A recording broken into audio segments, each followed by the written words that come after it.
Hey guys, and welcome to Smart Photo Reviews channel. Today we are unboxing one really interesting Nikkor or Nikon lens. It's Nikkor Z 35mm f1.8 S lens. Here's the box.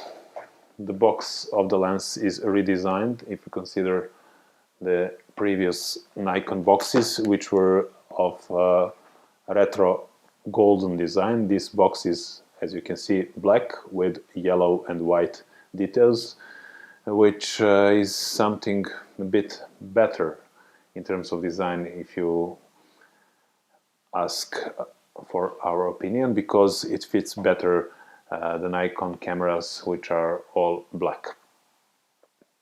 So what about the specification of this lens?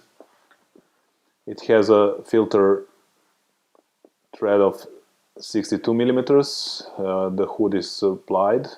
The marking of the hood is HB89, and you get also a protective case inside, which you will see soon when we unbox the lens. So that's about the box. Let's see now what's inside. First we have some user manuals in different languages depending on the market where you bought your lens from. Then when we continue, we have two parts in this box. One part is lens hood, which is in this protective little plastic bag, which you can squeeze and have a little bit of fun while you are unpacking the lens. Here is the lens hood. It's usual shape, round shape.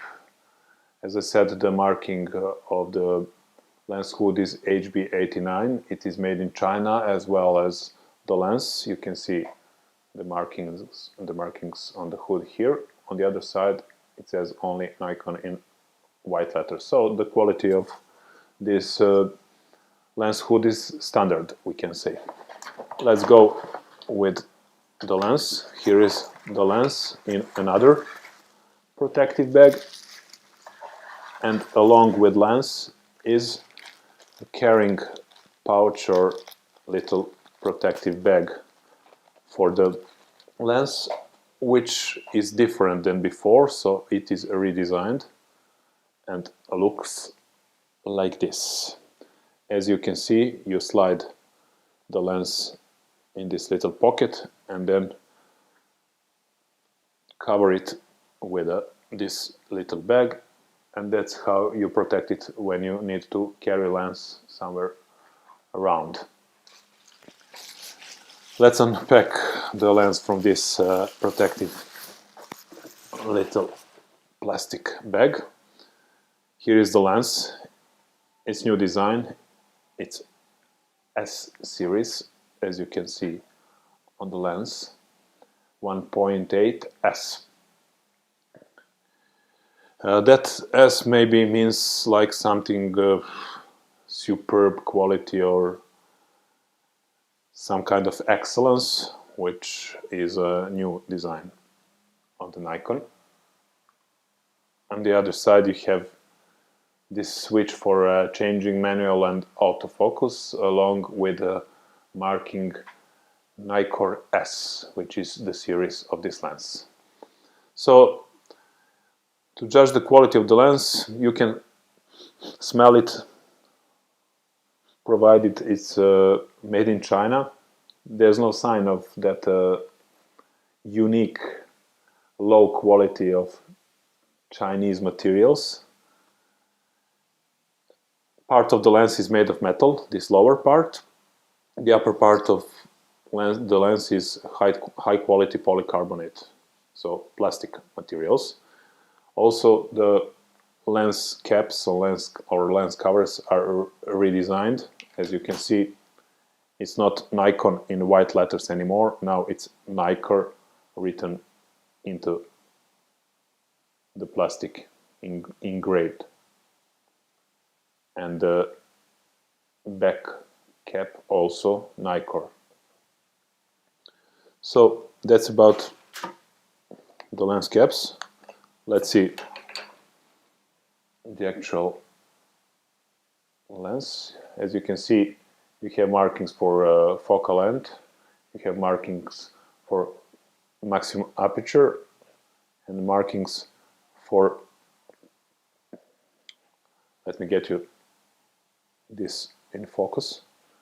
It's a bit hard because it's black, so it has little contrast. Here it is. You have markings for maximum aperture and S series lens.